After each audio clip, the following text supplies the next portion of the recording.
Hey, it's Irina Pozan, and welcome back to the Career Cravings Podcast. This podcast has a simple mission. It's to help ambitious professionals like you build the career and life that you've been craving. Over the past 15 years, I've worked as an HR leader, designed hiring systems, led recruitment teams, and I've sat on the other side of the hiring table.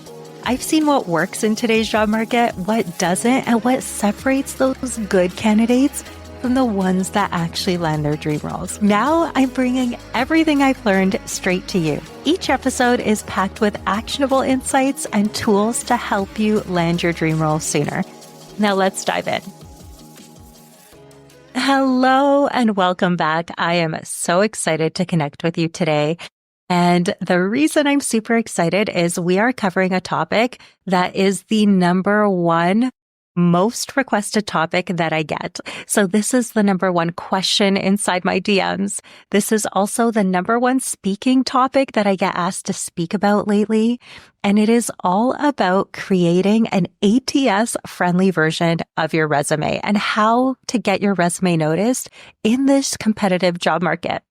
So recently I was asked to speak to students at a college and there were so many insights and I thought I would come on and share in a masterclass style. So for those of you that have been to my masterclasses in the past, amazing. You know what to expect. If this is your first, then what I would say is take out a pen and paper. There will be a lot of different insights and questions and prompts to think about as we go through the different elements to enhancing your resume so that it gets through the ATS systems. So take out pen and paper and let's dive in. Okay. So one of the biggest questions I'm always getting in my DMs is, how do I get my resume noticed? There are 300 other applicants. I don't know what to do.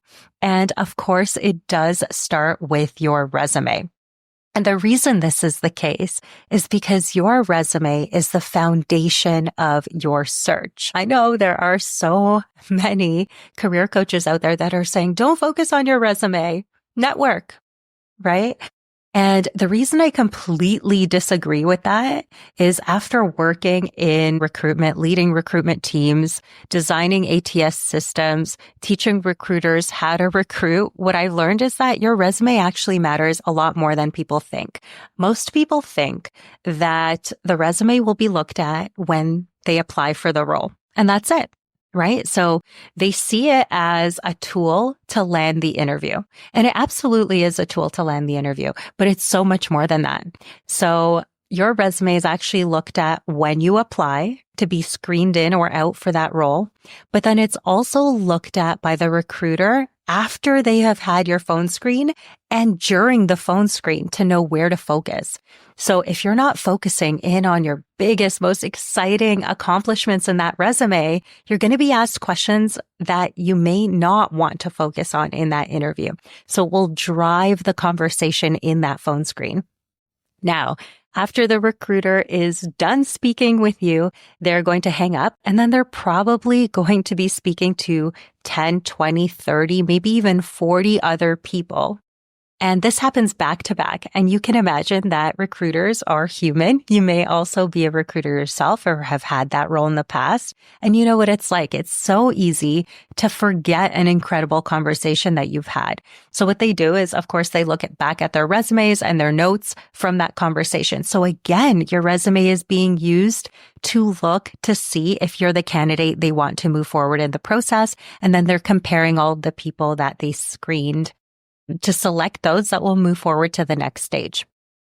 Now, the next stage is the recruiter then making a recommendation of the top candidates for the hiring manager to meet. So let's say they're selecting 5 people to move forward into the next stage, which is the interview with the hiring manager. And the manager has never met you. They don't know how amazing you are, but what they have is just that piece of paper.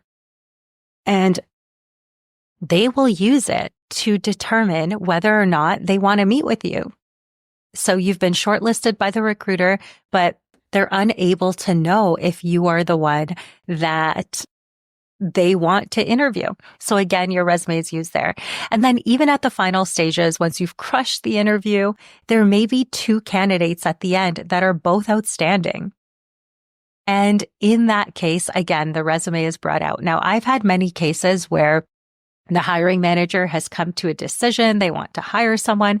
They go and tell their boss about this person. They show the resume and that person's like, oh no, I'm not so sure. And then they like the runner-up more. So that being said, it is used so much more than we ever give it credit for. And that's why it is the foundation. It is the basis of the whole interview process. And it also determines how quickly you will get hired. If you have an outstanding resume, often people will want to fast track the conversations with you because they know that you are likely getting noticed by other organizations as well.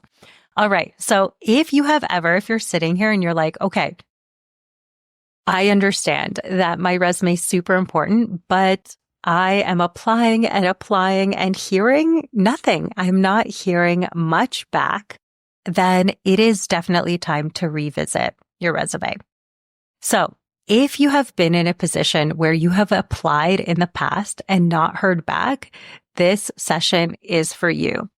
Also, if you're worried about how to stand out from other applicants, or maybe you've spent countless hours already tweaking your resume and you still know it is not breaking through the ATS system, or maybe you're worried about landing a role after you graduate, or you're just not sure what to do next, then this session is for you. And let's dive in. Okay. So in today's session, what we're going to do is understand the ATS, why it's important. And then we're going to talk about today's job market and how to get your resume noticed. And then also along the way, we're going to be talking about different mistakes to avoid to make sure that you are on the right track and your resume is getting noticed in your hiring process.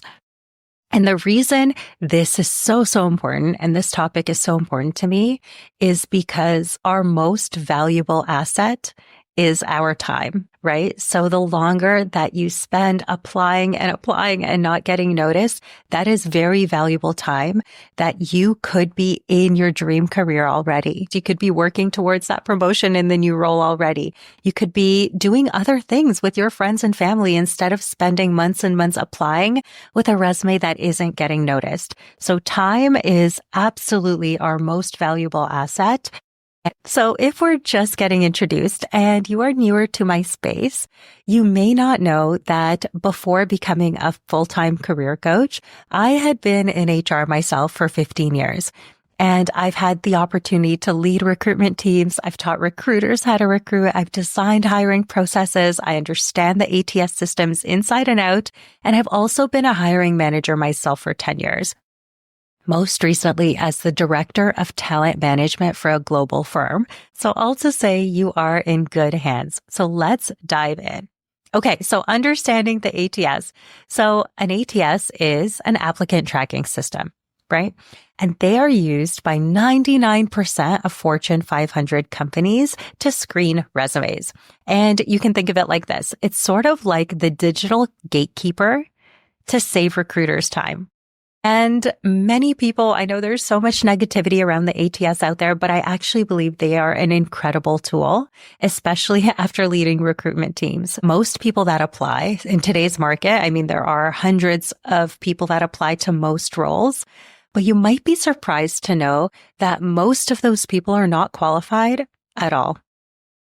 So out of hundreds, maybe 300 applicants, recruiters know that most of them are not qualified. They don't have the skills, the experience, the education. They might not be in the country. They might need relocation. There are many people that just don't fit the criteria, and recruiters are overwhelmed with having to screen hundreds and hundreds and hundreds of applicants, and it's just not feasible. It's not possible. A recruiter at any given time might be working on 5, 10, maybe even 15 different positions. So you can imagine with hundreds of applicants for each, there's just no way to spend the time required to look at all of the applications. So that's why companies use ATS systems.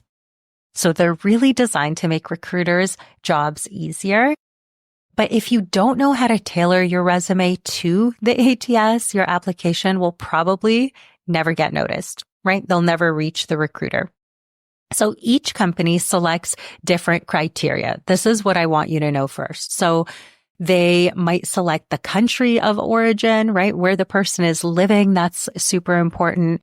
They may be selecting certain keywords and skills, experiences, education. And the good news is I will show you how to navigate it so that you are not getting those instant rejections. So that's what I'm often hearing about from people. They're just saying, I'm instantly being rejected. What do I do? So we're going to talk about that. Okay. So why does the ATS system matter to you? 75% of resumes are rejected by an ATS before a recruiter ever sees them.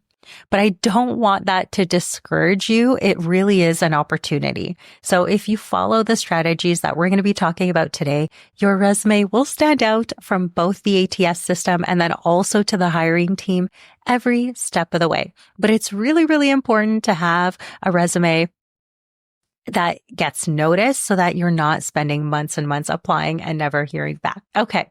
So we're going to be talking about the elements of an ATS friendly resume.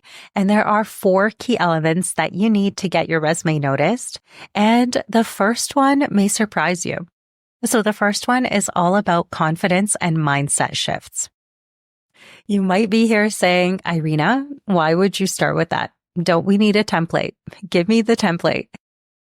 And the reason that confidence comes first is because that is really the starting place where you are going to begin. If you don't believe you are the absolute best frickin' candidate for the role that you're applying for, no one else will either. And if your resume isn't based on those confidence shifts and those beliefs that you have about being a top candidate, that it won't capture attention of other people either. So this is why it's super important to step back, to understand the type of role that you're looking to land. And then also, why would you be the best applicant for that role? So if we think about that, take a step back right now and I want you to envision the role that you are applying for. And I want you to think about, why would you be the right candidate? So think like a recruiter, put yourself into the mind of the recruiter. And I want you to ask yourself, if I was hiring for this role, what would I look for in an ideal candidate? And then from there, every single line of your resume should scream, I am the best fit for this role, in very different words. So your resume, it really is an embodiment of your confidence statement. So each and every word there should say, why am I the best fit for the role, and should explain that. And your resume should also be aligned with your top accomplishments. And then the more calls you receive, the more confident you will feel as well. Something that may surprise you is that the most qualified person does not always get the job. So it's not about always being the most qualified. How do you know that you would do an incredible job? And the person who lands the job isn't always the most experienced or educated, but it is the one that can confidently showcase their value. So think about that. So the shift 1 is all about starting with your confidence. This is going to be the foundation of all of your accomplishments that are then used. So your confidence will then drive the types of accomplishments you're describing in that resume.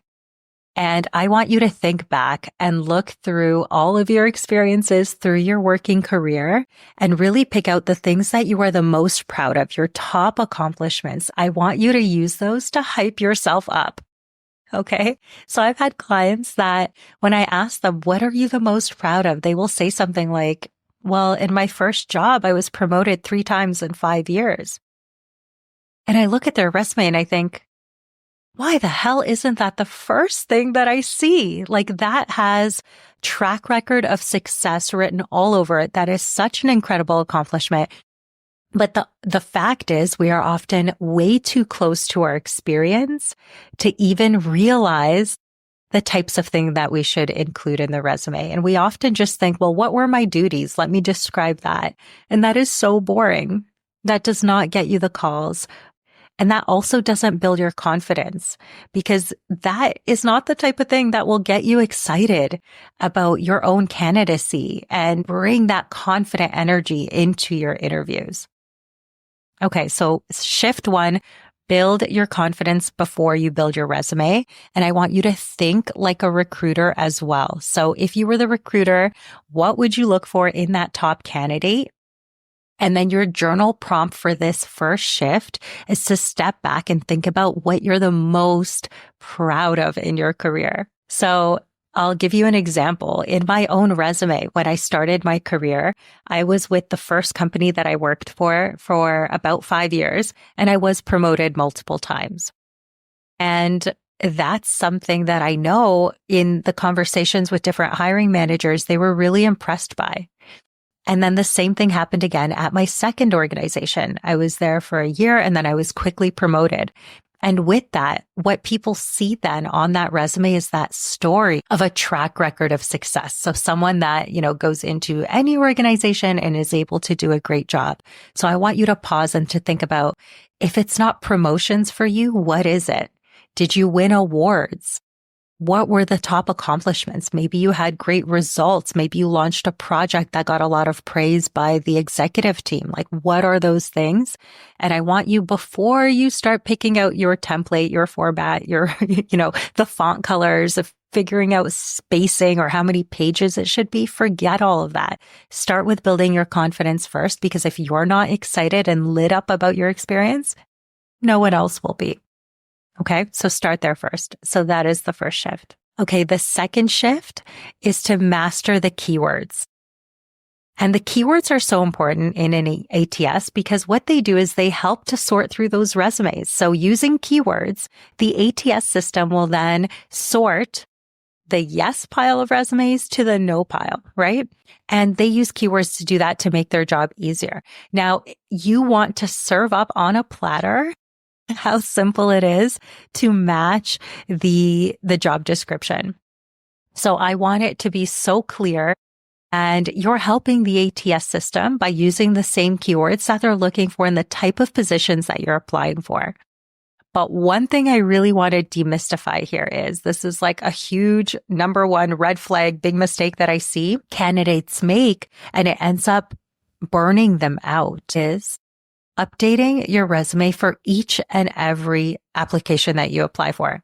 That is so freaking exhausted. I never want you to do that. We're going to talk about what to do instead.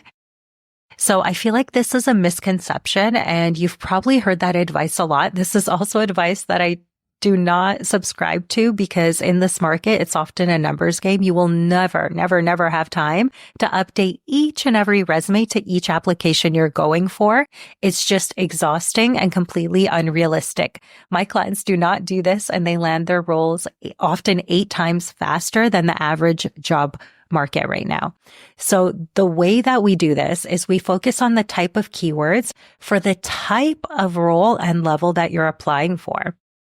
So instead of, again, updating your resume every time, what you need to do is take another step back and to think about, for the type of roles that you're applying for, what are the keywords you see time and time and time again?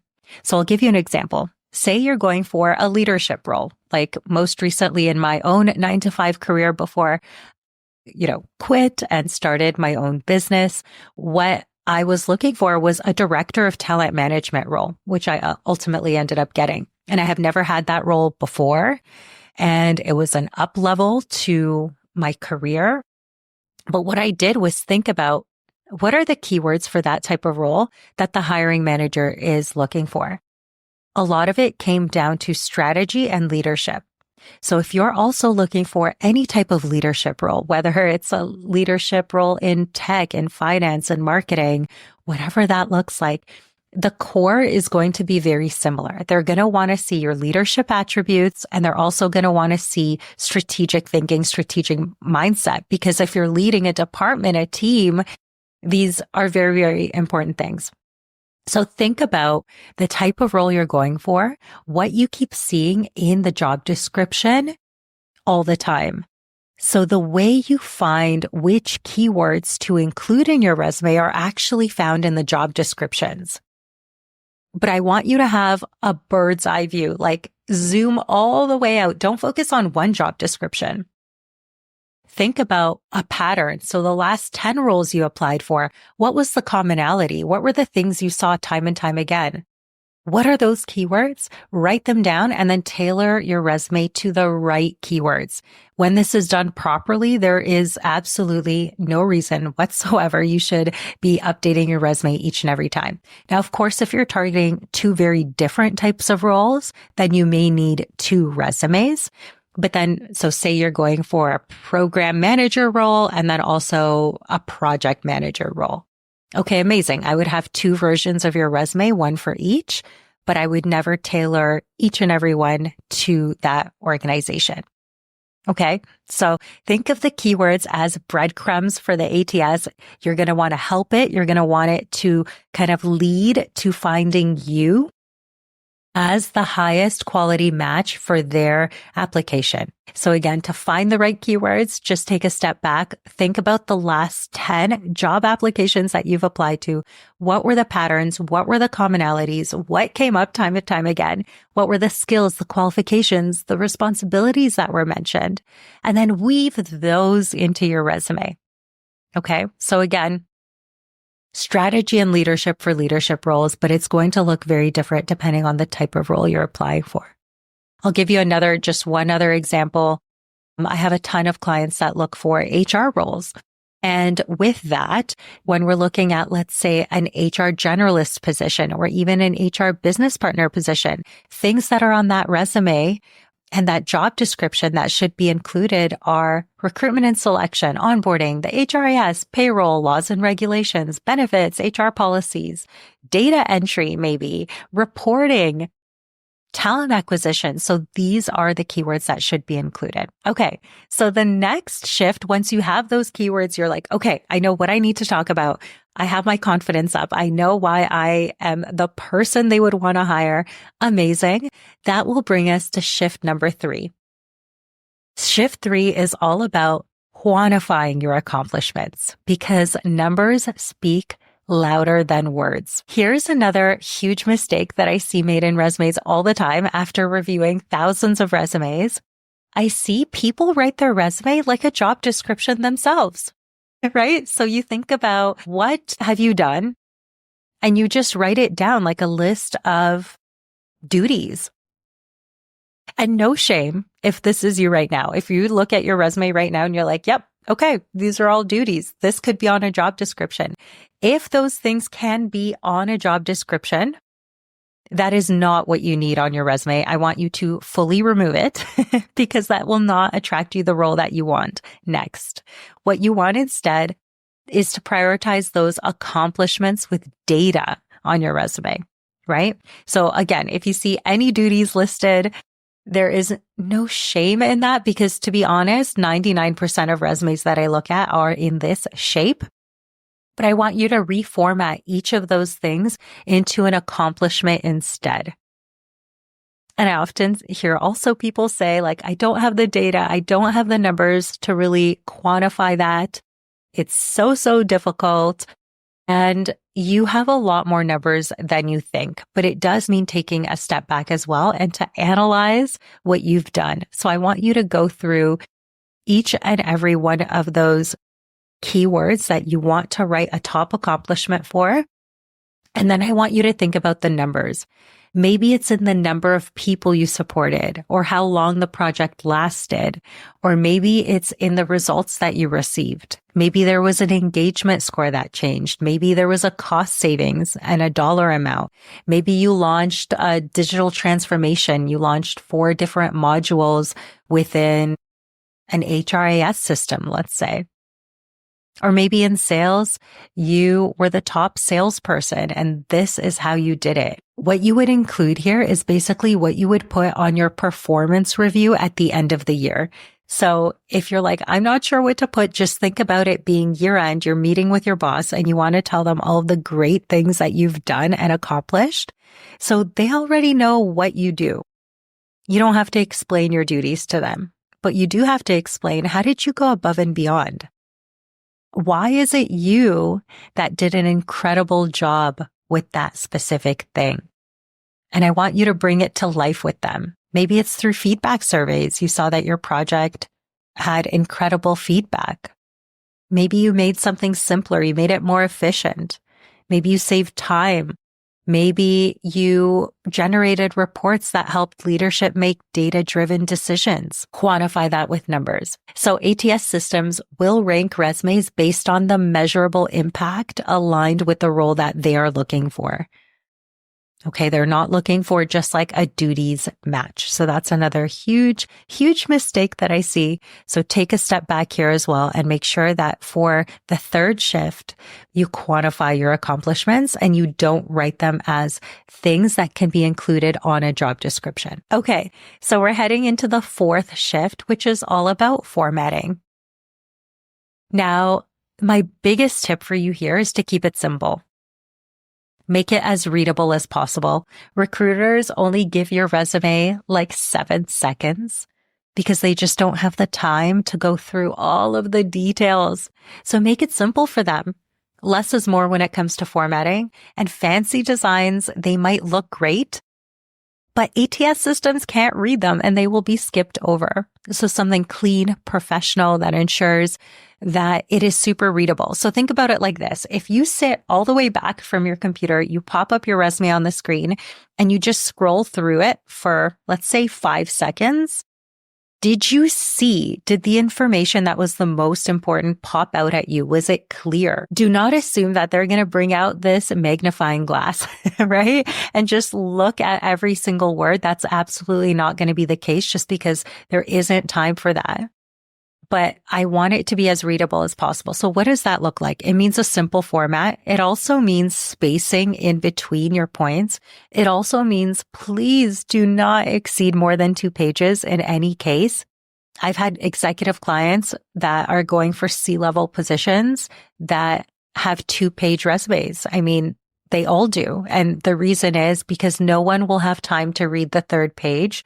So if you have a resume that's longer than the 2 pages, you can just assume that is being skipped over. Even with clients that have 20 years of experience, we condense their resume to the top accomplishments. And this becomes even easier in a sense because it becomes more interesting. Every line that you read is this huge result, huge transformation because you're condensing so many years of accomplishments into a shorter format. Okay, so make sure if you're taking a look, I know I had a client that actually just this week sent me the most gorgeous resume. And she's like, hey, Irina, I'm not using one of yours. And I supply all my clients with proven resumes that have been tested, proven. And then also now we know we have the data to know these are the ones that are working in the market. And she reached out and she's like, hey, Irina, I thought I would stick to my own. I think it looks more like me. This is what I'm thinking of using. And she sent it over and it was beautiful. It had very cursive writing and the colors were actually you can't see, I guess, what I'm wearing, but I'm wearing like a nude colored shirt. And I love those colors. I love creams and beiges and nudes and whites. And that's what I'm attracted to. That's pretty much what my whole house looks like as well in terms of like the home decor. I love that. But when it comes to a resume, what ended up happening was all of the information just blended together. And I told her, I'm like, in a quick scan, like you're an incredible candidate, but I can't see that. And once I said that, she's like, oh my God, you're right. You're right. And she took a step back and chose one of the other templates. But it's just so important to analyze it that way in a quick glance. If you knew nothing about you, would you be able to skim through it and say, yes, that is the person that I want to call, assuming they're not actually reading a lot of the bullet points? Can they see the numbers clearly? Can they see the titles you've had? Can they see the progression you've had? Can they see the keywords? Do those pop out at you? All right, amazing. So the 4 shifts that we covered, I'm just going to repeat them back just so you have them. So to really create your own resume transformation that has the key elements of a version that will be friendly to the ATS systems, there are 4 shifts, starting with confidence and mindset shifts. Why are you the best candidate for this role? How do you know that if you got this role tomorrow, you would be exceptional at it? You would go above and beyond. You would get incredible results. But how do you know that? What in your experience or your education or just your character makes it that way? And then I want you to hype yourself up here and know that you are the best candidate. And then from that positive mindset space, then you're going to be drafting the rest of your resume. Second, you're going to be finding the right keywords based on data from the job descriptions that you're actually applying for.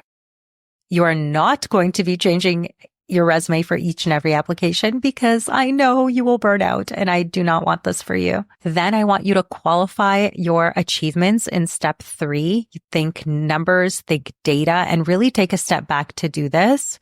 It may take you an hour or 2 to come up with those accomplishments that are aligned with the keywords, but it is so worth the effort because it's going to save you months in your search once you actually have a resume that gets noticed. And then last, you can have kind of a brain dump document that looks very ugly up until this 4th stage, right? You can have just like a Google Doc with all of the things that we just mentioned. Don't worry about the template first. Once you have all of the data, all of the numbers, all of the information, all of the top accomplishments, and you read them and you're like, yes, this is it. Then I want you to then pick a simple format in step 4 and put all of the information into that simple format and make sure that it fits on 2 pages max. If you are newer to working or if you're newer to a specific field, or maybe you're pivoting in your career into a slightly different type of role that you're now targeting, or you're a new grad and you just don't have that many years of working experience, then in that case, I would select a 1-page resume. But for anyone else, if you've worked, in let's say 1 year or more, most of the time 2 pages will make a ton of sense for you. So that was the recap. And I want to leave you with just the knowing that if you follow those 4 shifts, if you take the time to do that, there will be no competition because you will be confident. You will be inspired by your own experience. You've also now done the work to prepare for your interviews, because when they ask you about the results you've had in other roles, guess what? You can tell them because you've done all of that work. And I also want you to leave with some inspiration about what's possible for you. And I want to share a success story from a past client named Carrie. So when we met, she was having a lot of trouble with getting her resume noticed, and she was looking for her next level role. So she was looking for her first leadership position. She had never landed that type of role before. And she's like, will anyone even call me? I don't have the things that they're looking for. So we dove in. Asked her a ton of questions. I pulled out all of the leadership experiences that she forgot that she even had. And then that's what we used to create her new resume. And the results are incredible. And you can go on the testimonials page of my website, irenapozan.com, and you can find her video there. And it's just so inspirational because you will see her say that she started getting calls back at the next level for nearly 100% of the roles that she applies to, which is pretty unheard of, but it is possible even in today's market. Once you gain the confidence to apply for those roles, once you know why you're an incredible fit, once you have a resume and a format that gets noticed, and you quantify those accomplishments aligned with the position, you will get noticed. So with the right tools, this is absolutely what is possible for you too. Okay, so I know we just scratched the surface in today's episode, and there's so much more that we can talk about with resumes, and I have so many more free resources. I have a resume download. It is a guide that you can download for free, and I would love to send it to you. So feel free to DM me on either LinkedIn or on Instagram and just say resume and I will send it your way. You can also download it from the show notes that are included right here in this podcast. So feel free to always reach out, send me a DM. I love hearing where you're feeling stuck, what resonated with you from today's topic, and I will catch you in the next episode. Hey, before you go, if you've enjoyed listening to today's show, I would love your support. please take a moment to leave a review anywhere where you listen to podcasts. And here's the exciting part. I'm running a special contest and giving away a one-on-one session with yours truly. All you have to do is leave a review, take a screenshot, and send it to me in my DMs. All of my contact info is in the show notes. I appreciate you so much, and I cannot wait to build the career and life that you've been craving together. See you next week.